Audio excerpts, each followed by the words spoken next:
اگلی حدیث ہے حدیث نمبر 92، دائیں جانب کی اہمیت۔ عن عائشہ رضی اللہ عنہا قالت کان النبی صلی اللہ علیہ وسلم یحب التیمن فی طہورہ وترجلہ وتنعلہ، کتاب اللباس۔ حضرت عائشہ رضی اللہ تعالی عنہا سے روایت ہے کہ نبی کریم صلی اللہ علیہ وسلم اپنی طہارت کرنے، اپنی کنگھی کرنے اور اپنا جوتا پہننے میں دائیں جانب کو پسند کرتے تھے، یعنی دائیں طرف سے کام شروع کرتے تھے۔ یہ ان کاموں کی تکریم ہے کہ انسان ان کو دائیں ہاتھ سے کرے، یعنی شریعت میں ایک جاری و ساری قاعدہ اور قانون ہے، امام نووی کہتے ہیں، اور یہ تکریم اور شرف حاصل کرنے کے باب میں سے ہے کہ ان کاموں میں دائیں طرف سے شروع کیا جائے۔ جیسے کپڑے پہننا، مثلا شلوار پہنتے وقت، پاجامہ پہنتے وقت رائٹ لیگ پہلے ڈالی جائے، موزے پہننا جراب پہنتے وقت، جوتا پہنتے وقت، قمیص پہنتے وقت، پھر اسی طرح مسواک کرتے وقت، سرما لگاتے وقت، ناخن کاٹتے وقت، مونچھیں کترواتے ہوئے، بالوں میں کنگھی پھیرنا، بالوں میں تیل لگانا،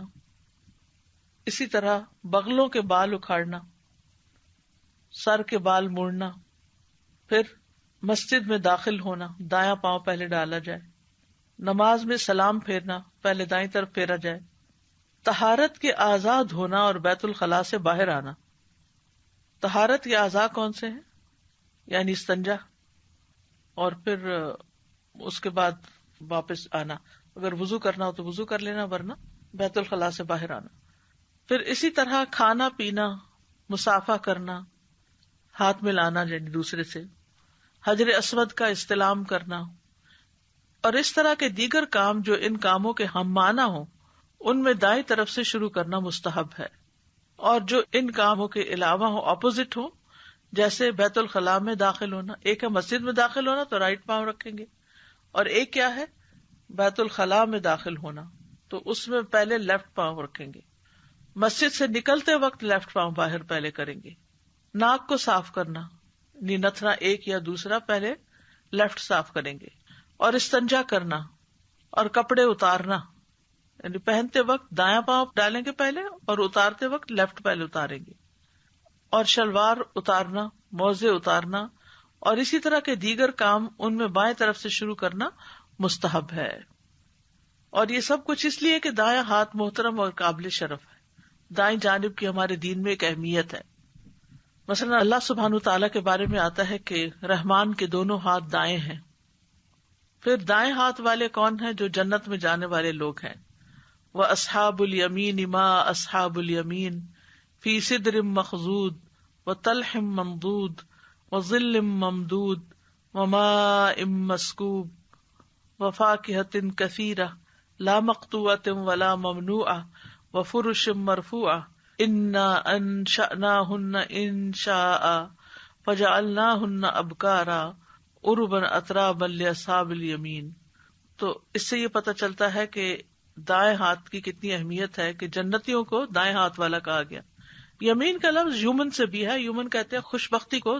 تو دائیں طرف کو خوش بختی کی علامت سمجھا جاتا تھا اہل عرب کے ہاں۔ تو بہرحال قرآن مجید میں آتا ہے، سورۃ الواقعہ کی یہ آیات ہیں جو میں نے آپ کے سامنے پڑھی ہیں، اور دائیں ہاتھ والے کیا ہی اچھے ہیں دائیں ہاتھ والے، وہ ایسی بیریوں میں ہوں گے جن کے کانٹے دور کیے ہوئے ہوں،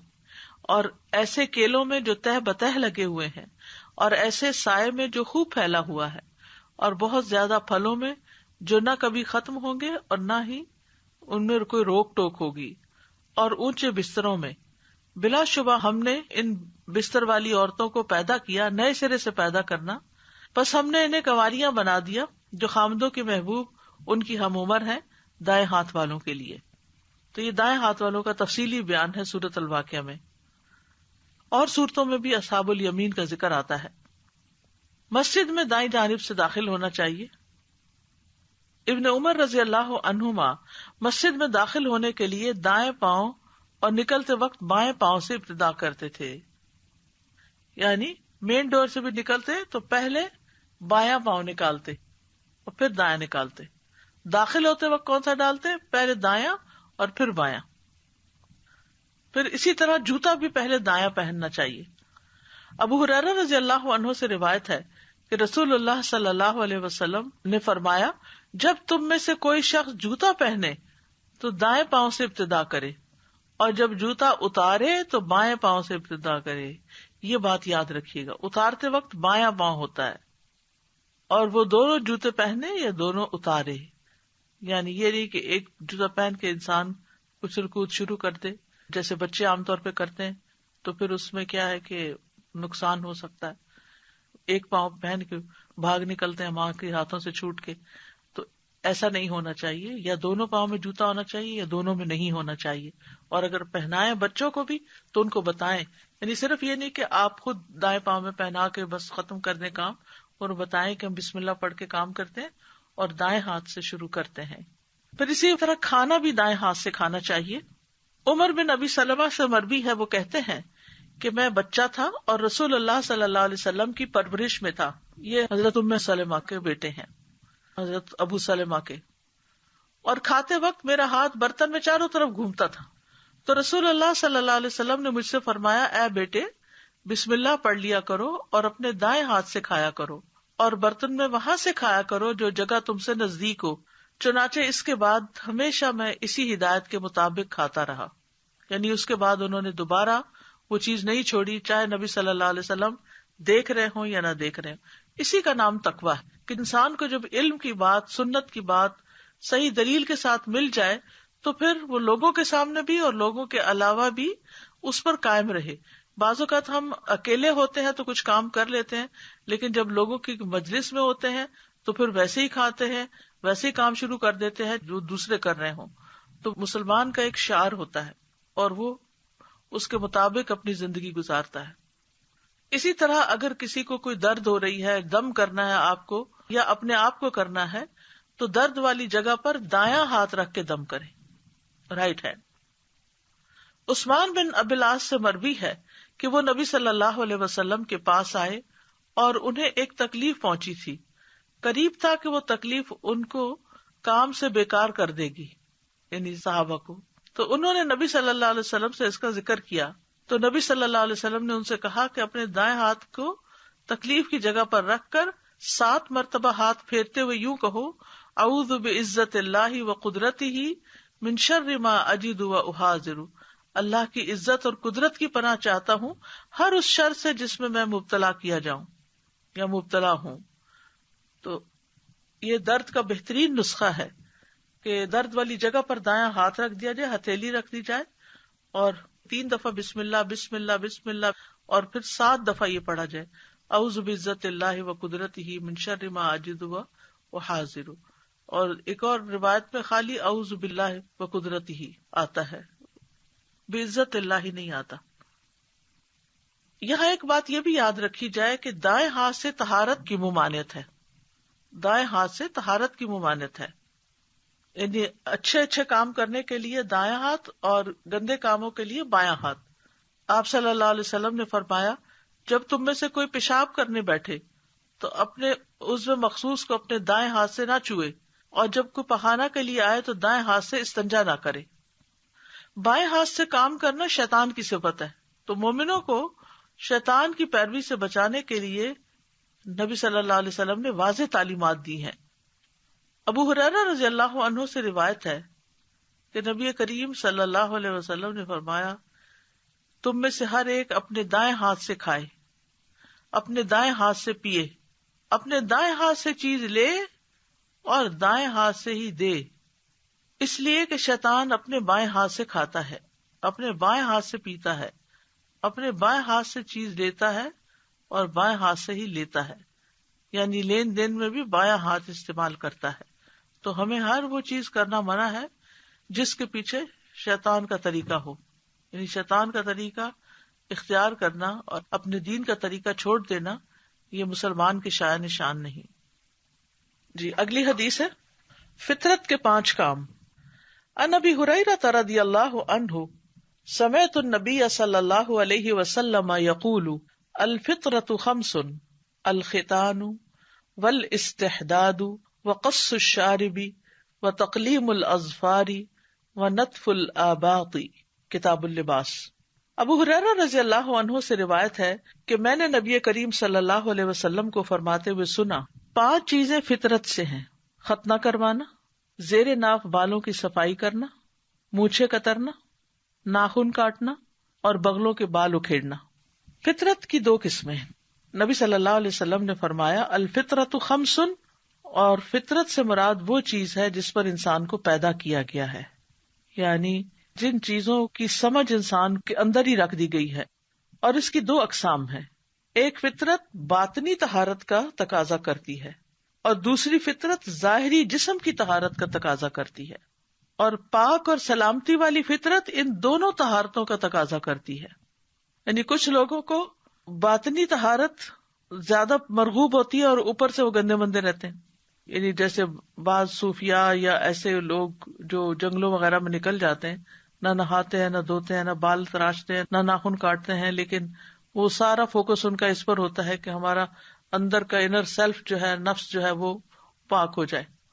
اور دوسری فطرت جو ہے وہ جسم کی ظاہری طہارت کا تقاضا کرتی ہے۔ کچھ لوگ جو ہوتے ہیں وہ دلوں میں ہر طرح کا میل رکھے ہوئے ہوتے ہیں، لیکن باہر سے کپڑے بھی بڑے صاف ستھرے، اور اس کے علاوہ ہاتھ پاؤں اور جسم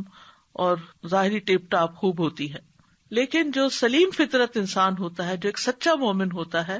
وہ ان دونوں کا ہی اہتمام کرتا ہے۔ تو جہاں تک باطنی طہارت کا تقاضا کرنے والی فطرت ہے،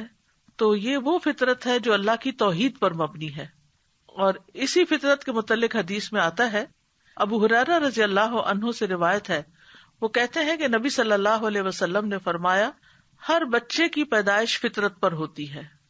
پھر اس کے ماں باپ اسے یہودی، نصرانی یا مجوسی بنا دیتے ہیں، جیسا کہ حیوانات کے بچے صحیح سلامت پیدا ہوتے ہیں۔ کیا تم نے پیدائشی طور پر ان کے جسم کا کوئی حصہ کٹا ہوا دیکھا؟ کیونکہ ان کے جو مالک ہوتے تھے وہ بتوں کے نام پر ان کے کان کاٹ دیتے یا اور اس طرح کے کام کرتے تھے۔ تو ہر بچے کی پیدائش فطرت پر ہوتی ہے، یعنی توحید پر ہوتی ہے، وہ ایک اللہ کو رب کے طور پر جانتا ہے، پھر اس کے ماں باپ اس کو جس دین پر وہ ہوتے ہیں اسی پر لے چلتے ہیں۔ یہ فطرت جو ہے ہر ذی روح میں پائی جاتی ہے، یعنی خواہ وہ آدم کی اولاد ہو یا کوئی بھی اور جنس ہو، یہاں تک کہ بنی آدم سے ہٹ کے بھی جو مخلوقات ہیں، انسانوں کے علاوہ بھی جو مخلوقات ہیں، ان کی فطرت میں بھی اللہ کی معرفت اور عبادت اور تعظیم ڈالی گئی ہے، یعنی وہ اللہ تعالیٰ کو رسپیکٹ کرتے ہیں، اس کے آگے سر جھکاتے ہیں، اس کی تسبیح کرتے ہیں۔ وَإِن مِّن شَيْءٍ إِلَّا يُسَبِّحُ بِحَمْدِهِ، کوئی چیز ایسی نہیں کہ جو اللہ کی تسبیح نہ کر رہی ہو۔ سورۃ الحج میں اللہ تعالیٰ فرماتے ہیں، أَلَمْ تَرَ أَنَّ اللَّهَ يَسْجُدُ لَهُ مَن فِي السَّمَاوَاتِ وَمَن فِي الْأَرْضِ وَالشَّمْسُ وَالْقَمَرُ وَالنُّجُومُ وَالْجِبَالُ وَالشَّجَرُ وَالدَّوَابُ وَكَثِيرٌ مِّنَ النَّاسِ وَكَثِيرٌ حَقَّ عَلَيْهِ الْعَذَابُ، کیا تم نے دیکھا نہیں کہ بے شک اللہ اسی کے لیے سجدہ کرتے ہیں جو کوئی آسمانوں میں ہے اور جو زمین میں ہے، اور سورج اور چاند اور ستارے اور پہاڑ اور درخت اور چوپائے اور بہت سے لوگ اور بہت سے وہ ہیں جن پر عذاب ثابت ہو چکا ہے۔ پھر اسی طرح یہ ہے کہ ظاہری فطرت جو یہ آیت آئی نا سورۃ الحج کی، اس کا مطلب یہ ہے کہ یہ جو توحید ہے یا رب کی معرفت ہے یا تسبیح ہے، یہ ان سب کے اندر ڈال دی گئی، ان کو پیدا ہی اس چیز پر کیا گیا ہے کہ وہ اپنے رب کو پہچانتے ہیں اور اس کے آگے جھکتے ہیں۔ یسجد لہ، اس کے آگے جھکے ہوئے ہیں۔ دوسری ظاہری طہارت ہوتی ہے، تو ظاہری طہارت کا تقاضا کرنے والی فطرت جو ہے اس میں یہ 5 چیزیں آتی ہیں جن کا اس حدیث میں ذکر ہے۔ اس میں سب سے پہلی چیز جس کا ذکر کیا گیا ہے حدیث میں، وہ ختنہ کرنا ہے، سرکمسیژن۔ یہ ابراہیم علیہ السلام کی سنت ہے۔ ابو ہریرہ کہتے ہیں کہ ابراہیم علیہ السلام نے ختنہ کیا تو وہ 120 سال کے تھے، 120 سال کے تھے۔ پھر اس کے بعد انہوں نے مزید 80 سال عمر گزاری، تو گویا ابراہیم علیہ السلام 200 سال کے ہو کر فوت ہوئے۔ سعید بن مسیب کہتے ہیں، سب سے پہلے ابراہیم علیہ السلام نے ختنہ کروایا، اور سب سے پہلے انہوں نے مہمان نوازی کی، اور سب سے پہلے انہوں نے مونچھیں کاٹی، اور سب سے پہلے انہوں نے ناخن کترے، اور سب سے پہلے ان کے بال سفید ہوئے۔ تو انہوں نے پوچھا، اے رب یہ کیا ہے؟ کیونکہ اور تو کبھی کسی کے دیکھے نہیں تھے۔ فرمایا، یہ عزت اور تعظیم ہے۔ انہوں نے کہا، اے رب میری عزت اور تعظیم اور بڑھا دے، یعنی میرے اور بال سفید کر دے، اگر یہ اتنی اچھی چیز ہے تو پھر مجھے اور دے دے۔ بعض لوگ تو بال سفید ہونے لگے تو بہت پریشان ہو جاتے ہیں اور ان حصوں کو کاٹ ہی دیتے ہیں سر کے اندر سے، یا اس سے یہ مطلب نہیں کہ خضاب نہیں لگانا چاہیے، کلر نہیں لگا سکتے ہیں، لیکن یہ کہ اگر اپنے وقت پر جب بڑھاپے کی طرف انسان مائل ہوتا ہے تو اس وقت اس کو اسے عیب نہیں سمجھنا چاہیے، یہ چھپاتے نہیں پھرنا چاہیے کہ میرے بال سفید ہو گئے، یعنی اس کا اقرار کر لینے میں کوئی حرج نہیں، کیونکہ مومن کے لیے عزت اور تعظیم ہے۔ پھر اسی طرح ایک شخص ہے اسیم بن کلیب، ان کے دادا نبی صلی اللہ علیہ وسلم کے پاس آیا اور کہا میں مسلمان ہو گیا ہوں، تو آپ نے ان سے فرمایا کفر کے بال اتار پھینکو، یعنی منڈوا دو اور ختنہ کرو، یہ آپ نے اسلام قبول کرنے والے آدمی سے کہا تھا۔ ابن شہاب کہتے ہیں کہ ایک شخص جب مسلمان ہوتا تو چاہے وہ بڑی عمر کا ہی ہوتا اسے ختنے کا حکم دیا جاتا تھا۔ پھر دوسری چیز جو ہے وہ زیر ناف بال منڈوانا ہے، جس کو عربی میں کہتے ہیں استحداد، اور استحداد اس کا نام اس لیے ہے کہ یہ لوہے کا بنا ہوتا ہے، اور لوہے کے اوزار سے انسان اپنے بالوں کی صفائی کرتا ہے، اور اس سے یہ ہے کہ جب انسان صاف ستھرا ہو جاتا ہے تو پھر انسان کی جو پاکیزگی ہے یا صفائی ہے وہ بھی اور زیادہ بہتر ہو جاتی ہے۔ اور یہ حکم مرد اور عورت دونوں کے لیے ہے، یعنی لوہے کے اوزار سے اپنے انڈر لیگز بال صاف کرنا، کیونکہ بعض لوگوں کا یہ خیال ہے کہ عورت لوہا نہیں لگا سکتی یا عورت کے جسم کو لوہا نہیں لگنا چاہیے، یہ بالکل باطل بات ہے، اس کی کوئی دلیل نہیں ہے۔ حدیث کے ظاہر سے یہی پتہ چلتا ہے کہ مرد اور عورت دونوں ہی زیر ناف بالوں کی صفائی کے لیے لوہے کا اوزار استعمال کر سکتے ہیں۔ جابر بن عبداللہ رضی اللہ عنہ سے روایت ہے کہ نبی صلی اللہ علیہ وسلم نے فرمایا جب تم رات کے وقت اپنے شہر آؤ تو اپنے اہل خانہ کے پاس اس وقت تک نہ آؤ جب تک وہ عورتیں جن کے خاوند دیر تک باہر رہے ہیں اپنے زیر ناف بال صاف نہ کر لیں اور پراگندہ بالوں میں کنگھی نہ کر لیں، یعنی ایسی حالت میں بیوی کے پاس نہ جاؤ سفر کے بعد کہ جو وہ اپنے آپ سے غافل ہو یا صاف نہ ہو، کیونکہ اس سے باہمی تعلقات پر اثر پڑ سکتا ہے۔ تیسری چیز جو اس حدیث سے پتہ چلتی ہے وہ ہے مونچھیں کتروانا، قص الشارب، یہ بھی فطرت کے اعمال میں سے ہے اور اس سے طہارت کی تکمیل ہوتی ہے، کیونکہ انسان جب کوئی مشروب پیتا ہے تو اگر مونچھیں لمبی ہو تو مشروب کے ساتھ لگ جائیں گی، یعنی کہ وہ پانی کے اندر یا دودھ کے اندر چلی جائیں گی، اور ہو سکتا ہے کہ ان مونچھوں کے ساتھ کوئی ایسی گندگی لگی ہوئی ہو یا پہلے سے وہ کوئی اس میں جرمز وغیرہ ہو تو وہ کھانے کی چیز کے اندر چلے جائیں اور ساتھ ہی جسم میں چلا جائے، تو یہ بھی کتنی زبردست تعلیم ہے۔ اچھا، جیسے پچھلی ایک حدیث میں ہم نے پڑھا کہ نبی صلی اللہ علیہ وسلم نے پانی میں پھونک مارنے کو منع کیا ہے، تو آپ دیکھیے کہ جتنے وائرسز پھیلتے ہیں یہ اندر کے ڈراپلٹ سے ہی جو پھونک کے ساتھ یا کف کے ساتھ باہر نکلتے ہیں، تو اگر کوئی انسان گلاس کے اندر ہی پانی پیتے ہوئے اسی میں ہی پھونک مار رہا ہے یعنی سانس لے رہا ہے، تو ہو سکتا ہے ناک سے اگر سانس لے رہا ہے یا منہ سے لے رہا ہے تو گلاس کے اندر وہ وائرس آ جائیں، جراثیم آ جائیں، اور اتنے میں کوئی بچہ آ جائے، کوئی دوسرا بندہ آ جائے، وہ اٹھا کے اس پانی کو پی جائے تو وہ پانی جو ہے اس کو بیمار کرنے کا سبب بن سکتا ہے۔ تو ہمارے دین کی ہر چھوٹی سے چھوٹی تعلیم اور بڑی سے بڑی انسٹرکشن جو ہے وہ کسی حکمت پر مبنی ہے۔ تو یہاں مونچھوں کو کاٹنا بھی کیوں، یعنی ویسے تو سنت ہے، لیکن یہ کہ حکمت کیا سمجھ میں آتی ہے کہ وہ لمبے بال ہوں تو وہ کھانے سے ٹکرائیں گے یا وہ پینے سے جو بھی ڈرنک ہوگا اس سے ٹکرائیں گے، اور اگر آپ دیکھیے کہ مونچھیں چونکہ ناک کے بہت قریب ہوتی ہیں تو ہو سکتا ہے کہ ناک سے نکلنے والی کوئی گندگی یا باہر ہوا میں فضا میں کوئی گندگی جو ہے وہ بالوں کے ساتھ چپکی بھی ہو اور وہ اس کھانے کے اندر چلی جائے۔ تو کتنی خوبصورت تعلیم ہے ہمارے دین کی۔ پھر چوتھی چیز ہے ناخن کاٹنا، یعنی ناخن کو ٹرم کیا جائے، چاہے ناخن تراش کے ساتھ یا پھر کسی کینچی وغیرہ کے ساتھ، اصل کام یہی ہے کہ ان کو تراشا جائے، اور یہ بھی فطرت کے کاموں میں سے ہے، کیونکہ اگر ان کو لمبی مدت تک نہ کاٹا جائے تو ان کے نیچے میل جمع ہو جاتی ہے، اور دوسرا یہ کہ لمبے ناخن جو ہے انسان کو درندے کے مشابہ بنا دیتے ہیں۔ ابایا بن رفاعہ سے روایت ہے، وہ اپنے دادا سے روایت کرتے ہیں، وہ کہتے ہیں کہ اللہ کے رسول ہمارے پاس چھری نہیں ہوتی تو آپ نے فرمایا کہ جو چیز خون بہا دے اور اس پر اللہ کا نام لیا گیا ہو تو اس جانور کو تم کھا سکتے ہو، لیکن ناخن اور دانت سے ذبح نہ کرو، کیونکہ ناخن اہل حبشہ کی چھری ہے اور دانت ہڈی ہے، یعنی اگر ناخن سے وہ کٹ کریں گے جانور کو تو ناخن کے اندر جو میل وغیرہ، یعنی اگر اس کو بڑھا ہوا ناخن ہوگا تو تبھی کاٹ سکتے ہیں نا، تو اگر بڑھا ہوا ہے تو اس کے اندر معلوم نہیں کتنے جراثیم چپکے ہوئے ہیں، اور وہ پھر کھانے کے ساتھ لگ جائیں اور وہ اسی کو کوئی کھا لے اس گوشت کو تو بیمار ہو جائے۔ اسی طرح بعض خواتین جو ہیں وہ اپنے ناخن جو ہیں وہ خوبصورتی کی وجہ سے بڑھاتی ہیں، حالانکہ بڑھانے میں کوئی خوبصورتی نہیں ہے. صاف ستھرے ہاتھ زیادہ خوبصورت لگتے ہیں جس میں ناخن بھی کٹے ہوئے ہوں، کیونکہ خواتین کھانا پکاتی ہیں اور کھانا پکاتے وقت لازماً ہاتھوں کا استعمال کرنا پڑتا ہے، اور پھر اس طرح استنجا کرتے وقت جو جراثیم چپک گئے ناخنوں کو اندر کی طرف، کیونکہ باہر تو انسان ہاتھ مل کے دھو لیتا ہے لیکن اندر تو نہیں گھس سکتا، تو وہ پھر جب آٹا گوندتے ہیں یا کوئی اور اسی طرح کا کھانا پکانے کا کام کرتے ہیں تو وہ میل کچیل کھانے کے اندر چلی جاتی. یہ تو ایک سبب بتایا جا رہا ہے کہ یہ کراہت کا، لیکن اصل بات تو سنت ہے کہ ہمیں کس چیز کا حکم دیا گیا ہے. اور پھر یہ ہے کہ لمبے ناخن جو ہیں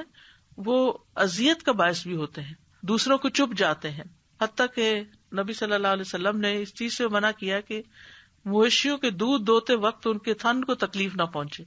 یعنی صرف عورتوں کے لیے منع نہیں، مردوں کے لیے بھی منع ہے، کیونکہ جب وہ دودھ دوتے ہیں تو انگلیوں کے ساتھ اس کو نچوڑتے ہیں تو وہ انگلیوں کے آگے اگر ناخن ہے تو وہ ناخن ان کے اسکن کے اندر جائیں گے جو ان کے لیے تکلیف کا باعث ہوں گے. آپ نے فرمایا کہ اپنے ناخن تراش لیں تاکہ دودھ دوتے وقت مویشیوں کے تھنوں کو تکلیف نہ ہو. اس سے یہ پتہ چلتا ہے کہ نبی صلی اللہ علیہ وسلم کس قدر احساس رکھنے والے تھے، انسانوں کا بھی اور جانوروں کا بھی اور ہر مخلوق کا، کتنی دور رس نگاہ تھی. ابن عمر جو تھے وہ ہر 15 دن بعد اپنے ناخن کاٹتے اور ہر مہینے اپنے زیر ناف بال مونڈتے تھے. ہر ایک کی ناخنوں کے بڑھنے کی ایک الگ فریکوینسی ہوتی ہے، ہر ایک کو اپنا دیکھ لینا چاہیے، اس کے لیے کوئی دن مخصوص نہیں. بعض لوگ کہتے ہیں جمعے کے دن ناخن ضرور کاٹو، ٹھیک ہے، اگر آپ نے عادت بنا لی ہے کسی ایک دن تو ٹھیک، لیکن یہ شرط نہ رکھے کہ جمعے کو ہی کاٹنے چاہیے، جمعے کو کاٹنے کا زیادہ ثواب ہے، یہ جمعے کے دن کاٹنے کا حکم دیا گیا نہیں. جب بھی آپ کے ناخن بڑھ جائیں آپ ان کو کاٹ سکتے ہیں. 5ویں چیز جو ہے وہ بغل کے بال اکھاڑنا ہے، کیونکہ بال بغلوں میں اگتے ہیں اور ان میں میل جمع ہو جاتی ہے، اور پھر جب پسینہ آتا ہے تو پھر بہت بدبو پیدا ہوتی ہے، لباس کے اندر بھی بدبو آتی ہے اور پاس بیٹھنے والوں کو بھی اسمیل آتی ہے. تو نتف الآباط جو ہے اس کی تعلیم دی گئی. انڈر لیگز بال تو موڑنے کا کہا گیا، موڑنے سے مراد یہ کہ ان کو شیو آف کرنے کا کہا گیا، لیکن یہ ہے کہ انڈر آرمز جو ہیں ان کو نکالنے کا کہا گیا، کیونکہ اکھاڑنے سے بالوں کی جڑیں کمزور ہو جاتی ہیں اور بال آہستہ آہستہ کم ہو جاتے ہیں اور آخر کار ختم ہو جاتے ہیں. تو پھر جب بڑی عمر کو انسان پہنچتا ہے تو اس کے لیے آسانی ہو جاتی ہے. لیکن اس کا یہ مطلب نہیں کہ صرف اکھاڑے ہی جائیں، شیو بھی کیے جا سکتے ہیں اگر کسی کو اکھاڑنے سے بہت تکلیف ہوتی ہے، یا کوئی کریم لگائی جا سکتی ہے جس سے بال صاف کیے جا سکتے ہیں. اصل مقصد کیا ہے کہ اپنی صفائی رکھی جائے. اب ان 5 کاموں کا مقرر کردہ دورانیہ کتنا ہے، یعنی زیادہ سے زیادہ کتنے عرصے تک ڈیلے کر سکتے ہیں. مسلم کی حدیث میں آتا ہے، انس بن مالک سے روایت ہے، وہ کہتے ہیں کہ ہمارے لیے مونچھیں کترنے، ناخن تراشنے، بغل کے بال اکھیڑنے اور زیر ناف بال موڑنے کے لیے وقت مقرر کر دیا گیا کہ ہم ان کو 40 دن سے زیادہ نہ چھوڑیں. یعنی میکسیمم لمٹ جو ہے وہ 40 دن کی ہے. لیکن اس کا یہ مطلب نہیں کہ 40 سے پہلے چھیڑ نہیں سکتے، اگر بڑھ جائے تو 40 دن سے پہلے ہی ان کو ختم کر سکتے ہیں. لیکن یہاں میکسیمم حد بتا دی گئی کہ چھوڑنے کی زیادہ سے زیادہ حد جو ہے وہ 40 دن ہے. 40 دن کے بعد ان کو بالکل چھوڑنا نہیں چاہیے، ان کو صاف کر دینا چاہیے.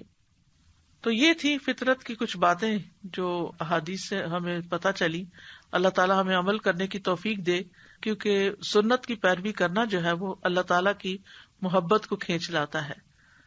وآخر دعوانا ان الحمد للہ رب العالمین. سبحانک اللہم وبحمدک، اشہد ان لا الہ الا انت، استغفرک واتوب الیک. السلام علیکم ورحمۃ اللہ وبرکاتہ.